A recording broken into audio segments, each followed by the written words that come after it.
சொல்லி பொதுவாக தமிழ் சினிமா பார்த்தீங்க அப்படின்னா சில விஷயங்கள் வந்து குறியீடுகளை காட்டுவாங்க, சில விஷயங்களை வந்து கடைசி காட்டவே மாட்டாங்க.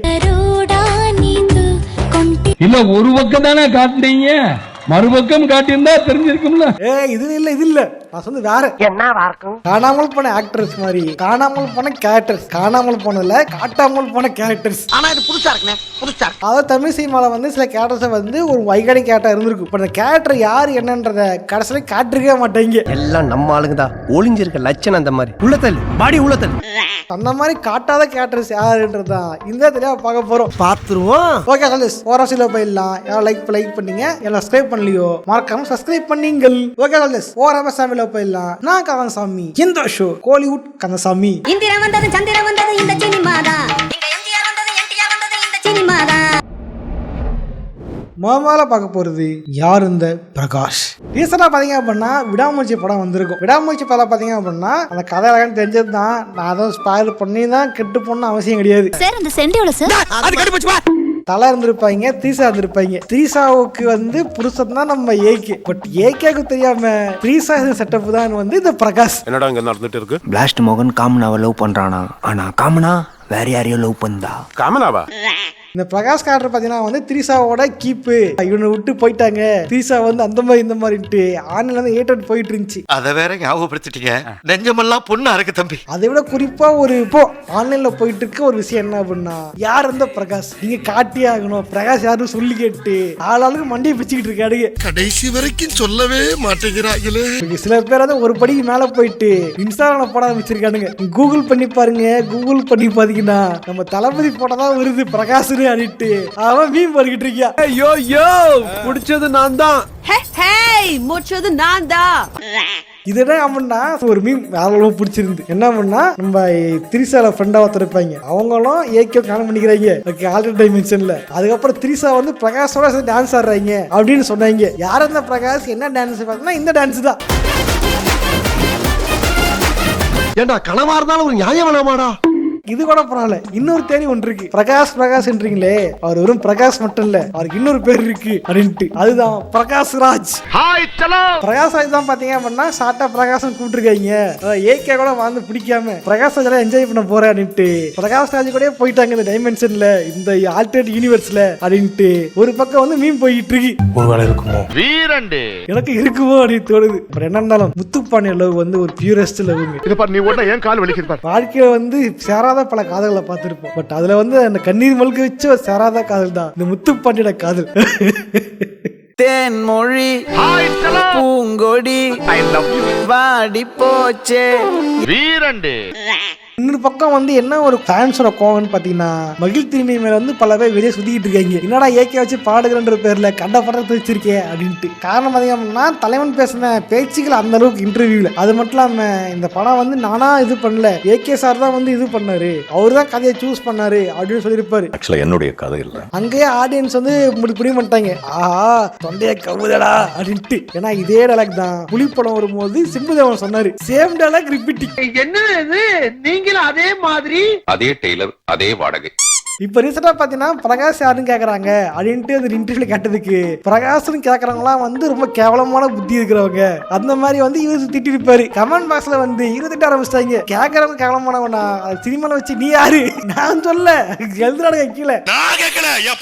இந்த பிரகாஷ் மேட்டர் பாத்தீங்கன்னா கடைசி காட்டாம போனதுனால ஒரே டென்ஷன் ஆகி போயிடுச்சு ஆடியன்ஸு. இது என்னன்னா, இது அனில் சோபங்க அட்டாக் பண்ணிட்டு இருக்கும் போது ஆர்மிஸ்லாம் வந்து அதுக்கு ப்ரொடெக்ட் பண்றதுக்காக டேமேஜ் கண்ட்ரோல் பண்ணி ஆகணும் அப்படின்ட்டு இவங்களா ஒரு உருட்டு தெரியாது கேட்டு ஆரம்பிச்சிட்டாங்க. என்ன பண்ணா படத்துல பிரகாஷ் ஆளே இல்லையா. பிரகாஷ் கேரக்டர் வந்து ஒரு பிக்சல் கேரக்டர். ஏகே வந்து த்ரீசா கூட இருந்து ரொம்ப மனசு கஷ்டப்படுறாருன்றனால இப்படி சொன்னா உன்னை விட்டு ஓடுறாரு இல்ல விருப்பாருன்றதுனால த்ரீசாவா கிரியேட் பண்ணிக்கிட்டு ஒரு கேரக்டர் தான் இந்த பிரகாஷ். அதனால பிரகாஷ கண்ணிலே காட்டல, கஷ்டப்படும் போது கூட பிரகாஷ் கால் பண்ணல. அதனால பிரகாஷ் ஒரு பிக்சல் கேரக்டர் தான் அப்படின்ட்டு டைரக்டர் சொல்லாதெல்லாம் வந்து ஆமைகள் வந்து ஓனா கேரி பண்ணிட்டு இருக்காங்க.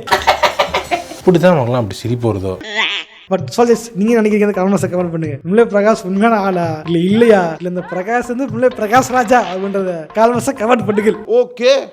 அடுத்த பார்க்க போறது எட்டி from Devara.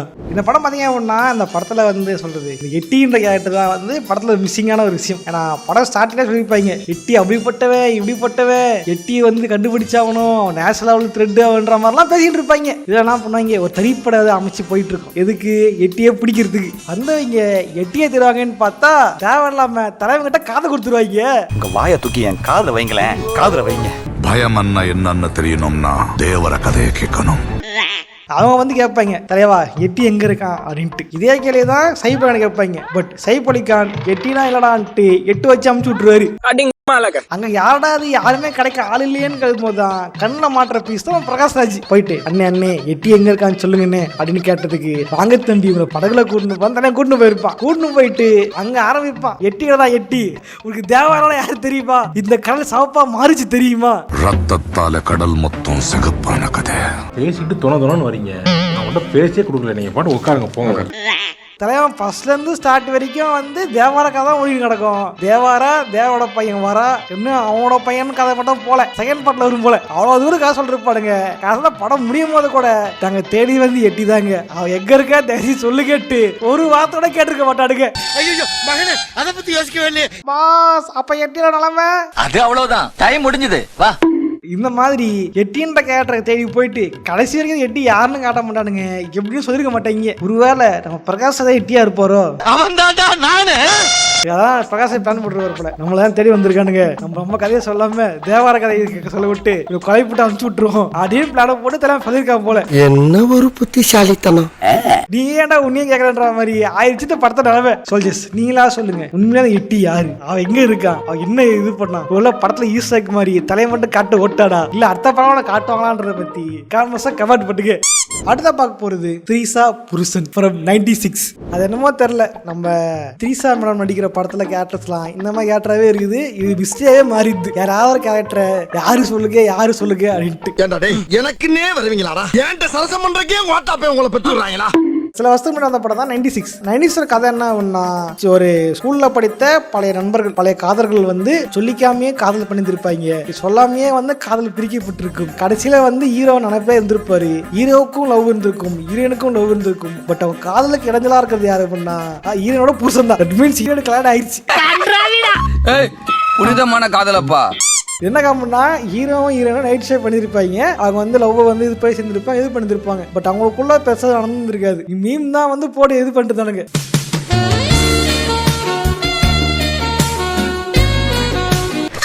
Related scene release ஆகிடுவானோ, related சீன்களுக்கு வேணும் யூடியூப்ல போனா பரவாயில்ல ஒன்லி ஃபேட்சாவது போடுங்க பல பேர் அதை மீம் போட்டுக்கிட்டு இருந்தா.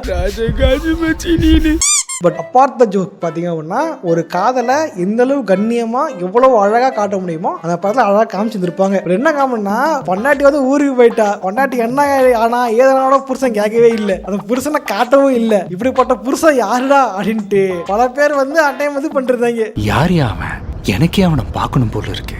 கரெக்டாக அந்த டைம் தான் லியோ படம் ரிலீஸ் ஆயிருந்தது. அது சில வருஷம் கழிச்சு என்ன பண்ணிட்டாங்க மீம் கிரியேட் பண்றாங்க. லியோல ஒரு சீன் வரும், திரிசா வந்து ஊருக்கு போவாங்க லியோட பாஸ்டை கண்டுபிடிச்சதுக்கோசரம். அந்த சீனை வெட்டி போட்டு திரிசாவோட புருஷன் லியோதா அப்படின்ட்டு சந்தானத்தோட பிரதர் தான் வந்து ராமு, திரிசா வந்து இவதான் பார்க்க போயிருக்காங்க, திரிசாவோட புருஷன் லியோதா அப்படின்ட்டு அவங்க மீம் போட்டு பயங்கர ட்ரோல் பண்ணிட்டு இருந்தாங்க. இது ஒரு மல்டிவர்ஸ் தேரி அப்படின்ட்டு பயங்கர ஃபேமஸா இருந்துச்சு அந்த டைம். சரி இப்ப நீ எங்க இருக்க? ஹெட் ஆஃபீஸ்ல. ஹெட் ஆபீஸ்லயா? சொல்லுங்க மாமா குட்டி, சொல்லுங்க மாமா குட்டி, சொல்லுங்க மாமா குட்டி. உண்மைதானே, பொண்டாட்டி ஊருக்கு போயிருக்கா, ஒன்னு பாண்டிய பார்க்க பொண்டாட்டி கூட வந்துருக்கணும். அட்லீஸ்ட் பொண்டாட்டி வந்து டிராப் பண்ணமா வந்துருக்கணும். தலைவன் எங்கேயுமே வந்திருக்க மாட்டான். நீயே போயிட்டு வந்தியா, நீயே போயிட்டுக்கோ, நீயே போயிட்டு வந்துரு அப்படின்ற மாதிரி மிச்சம் சாப்பிட கேரக்டர் மாதிரி தான் காமிச்சிருப்பாங்க அந்த படத்துல. என்ற மகளுக்கு இன்சியல் பிரச்சனை வந்துடக்கூடாதுன்னு நான் தான் கண்ணு 20 வருஷமா சோறு போட்டு வளர்த்திட்டு இருக்கிறேன். பட் என்னதான் வந்து இதுவா இருந்தாலுமே இது கேட்க வந்து காமெடியாது பொண்ணா இருக்குது. உண்மையிலேயே ஜானுவோட ஹஸ்பண்ட் யாரு உங்களுக்கு தெரிஞ்ச காமெடியா கமெண்ட் பண்ணுங்க. ஓகே கடைசியா பார்க்க போறது கோவாலு ஃப்ரம் சந்திரமுகி.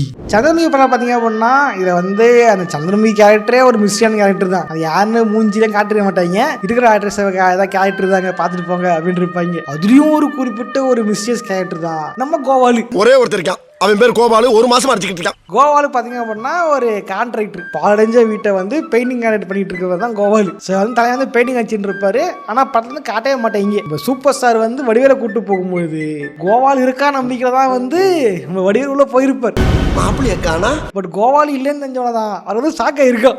கோபாலு என்ன கூட்டிட்டு போடா எங்கடா இருக்க கோபாலு. ஏன்னா கோபாலை வந்து பல்ல காட்டிருக்கே மாட்டேன் கோவாலி யாரு அப்படின்ட்டு. அந்த டைம் தான் படம் ஸ்கூல்ல பேசிட்டு இருப்பாங்க. யாரா சொன்னது எங்க சன் டிவில டெல்டிச்சின்னு போட்டாங்கடா, போடும்போது கோவால காமிச்சாங்கடா, நான் பார்த்தேன்டா கோவாலு. ஓ அப்படியா விஷயம் அப்படின்னு சொன்னானுங்க. லட்சமாதா அப்ப பேசினானுங்க. அப்படிலாம் வந்து ஸ்கூல்ல உட்காந்து பேசிக்கிட்டு இருந்தானுங்க. நான் நினைச்சிட்டு இருந்தேன் ஐயோ நம்ம டிவி இல்லையே பார்க்க மறந்துட்டோமே, நம்ம மிஸ் பண்ணிட்டோமே அப்படிலாம் நான் ஃபீல் பண்ணியிருந்திருக்கேன் அந்த காலத்துல. அப்புறமா தான் புரிஞ்சுது ஏகப்பட்ட ஸ்கூல்ல வீட்டு கதைகள் இருக்கு தெரியுமா, அந்த மாதிரி வீட்டு கதை இதுவும் ஒண்ணு அப்படின்ட்டு. அப்புறமா தெரிஞ்சது நிஜமா படத்துல கோவால கேட்ட காட்டவே இல்லை அப்படின்ட்டு. பட் இது ஒரு என்ன விஷயம் பண்ணா பார்ட் 1ல காட்டாத கோவாலுவை பார்ட் 2ல காட்டுன்ற பேர்ல அந்த கேரக்டரோட லெகசிக்கு எடுத்து வச்சு பாருங்க. பிஓசி சார் உங்ககிட்ட ஒரே கேள்வி தான், என்ன இது ஏன் இதுக்கு இந்த கேரக்டர் காட்டாமலே இருந்துக்கலாம்ல, தேவையில்லாம காட்டுன்ற பேர்ல லெகசியும் கெடுத்து அந்த கேரக்டருக்கு எடுத்துட்டீங்களே. சாரி போ, அவசரப்பட்டு கடிச்சிட்டேன், மன்னிச்சிருப்போம். இப்ப மன்னிப்பு கேட்டு என்ன பிரயோஜனம்? கடைசியும் காட்டாமே இருந்தலாம் கோபாலு. நம்ம வந்து கோபாலு இவர் தான் இருக்குமோ அவரா இருக்குமோ ஒரு மனோபால டபுள்எக்ஸ் தான் இருக்குமோ அப்படின்னா நினைச்சிட்டு இருந்தேன் ஒரு காலத்துல. அப்புறமா தெரிஞ்சு கோபாலுன்றது இவர் தான் அப்படின்ட்டு. இதுக்கு பருத்தி மூட்டை பேசாம குடோன்ல இருக்கலாமே. சோ கோபால கேரக்டர் தவளாம காமிச்சு அந்த கேரக்டர் ஹைப்பை எடுத்து விட்டாரு நம்ம பிவாஸ். சோஜஸ் நீங்க சொல்லுங்க, நிஜமான கோபால காமிச்சது சரியா இல்ல காட்டாமலே இருந்துக்கலாமா அப்படின்றத பத்தி லைக் பண்ணிட்டு கமெண்ட் பண்ணுங்கள். அடுத்தா பார்க்க போறது சொப்பன சுந்தரி. பல ஆண்டுகளுக்கு முன்னாடி வந்த படம் தான் வந்து கரகாட்டக்காரன்ல பாத்தீங்கன்னா வந்து அந்த படம் வந்து பாட்டு இட்டு படமும் இட்டு பல வருஷம் ஓடிச்சு எல்லாம் கட்டுதான். பட் அந்த படத்துல வந்து விடை தெரியாத ஒரு கேள்வி என்ன அப்படின்னா, காரை நம்ம வச்சிருக்கிறோம், இந்த காரை வச்சிருந்த சொப்பன சுந்தரியை இப்ப யாரு வச்சிருக்காங்கன்னு கேக்குறான். சொப்பன சுந்தரி யாரு வச்சிருந்தா, சொப்பன சுந்தரி யாரு அப்படின்றதுதான். இந்த காமெடி ஹிட் ஆனதுக்கு அப்புறம் பாத்தீங்கன்னா பல படங்களை வந்து இந்த கூட்டு வச்சிருந்திருப்பாங்க. ஏன் கங்கை அம்மன் ஆகிட்டு இருந்த படத்துக்கு அவருடைய பையன் தான் வந்து நம்ம வெங்கட் பிரபு அண்ணன், அவரோட படத்திலே வந்து பாட்டா வச்சிருந்திருப்பாரு. பாட்டாவே படுத்திட்டியா சொப்பன சுந்தரி உன்னை யாரு வச்சிருந்தா அடிட்டு. சொப்பன சுந்தரி யாரு பல பேர் கேள்வியாக எடுக்கிட்டு இருப்பாங்க. அது பயம் மிஸ்ஸே இருந்திருக்கு. பட் என்னன்னா இது வந்து பல ஆண்டுகளுக்கு முன்னாடி சன் டிவி வந்து நம்ம கங்கை அம்மன் சார் வந்து சீஃப் கெஸ்டா இருந்திருப்பாரு ஒரு ஷோல, சன் டிவி ஷோல. அங்கதான் கேட்டிருப்பாங்க, சார் சொப்பன சுந்தரி யாரு சார் அப்படின்னு கேட்டதோட பரவாயில்ல, சொப்பன சுந்தரி யாரு சார் வச்சிருந்தா அப்படின்னு கேட்டாங்க. அவருக்கும் பதில் தெரியாம சொப்பன சுந்தரி நம்பர் நான் வாங்கி தரேன், அவங்க மைசூர்ல தான் இருக்கிறாங்க, நீங்களே அவங்ககிட்ட போன் பண்ணி உங்களை யாரு வச்சிருந்தா நீங்களே கேட்டுங்க அப்படின்ட்டு அவரு பக்கம் வந்து கவுண்ட் கொடுத்துட்டு போயிருப்பாரு. கடைசி வரைக்கும் வந்து ஒரு விடை தெரியாத கேள்விதான், சொப்பன சுந்தரி யாரு வச்சுதா அப்படின்ட்டு. ஓகே சோல்ஜர்ஸ், இதே பட்சம் லைக் பண்ணுங்க, ஃப்ரெண்ட்ஸா ஷேர் பண்ணுங்க. இந்த வீடியோவில் வந்து நான் சொல்லியிருந்திருப்பேன் இல்லையா, இது காட்டப்படாத இந்த ரகசியமா இருக்கிற கேரக்டர்ஸ்ன்ட்டு. இந்த மாதிரி எந்த படத்துல கேரக்டர் இருக்குது நீங்க நினைச்சீங்கன்னா இந்த கமெண்ட் பண்ணுங்க. இந்த நல்லா போச்சு அப்படின்னா கண்டிப்பா பார்ட் 2 பண்ணுவோம்ல அதை வந்து ஆட் பண்ணிக்கிறேன். அதே மாதிரி இன்னைக்கு பார்த்த கேரக்டர்ஸ்ல எந்த கேரக்டர் வந்து உங்களுக்கு வந்து ஆமா ப்ரோ காட்டவே இல்லை ப்ரோ காரையெல்லாம் இருந்திருக்கும் ப்ரோ அப்படின்னு நினைக்கிறத கமெண்ட் பண்ணுங்க. அப்புறம் போற சும்மா போதீங்க, லைக் பண்ண சப்ஸ்கிரைப் பண்ணிட்டு போங்க. ரொம்ப நாளாக அது 3 லட்சத்து இருக்குது, பார்த்து பண்ணி கொடுங்க. ஓகேவா? ஓகே சோல்ஜர்ஸ், இதே மாதிரியான இன்னொரு சுவாரஸ்யமான வீடியோ சந்திக்கிறேன். போடுறேன், பாய்.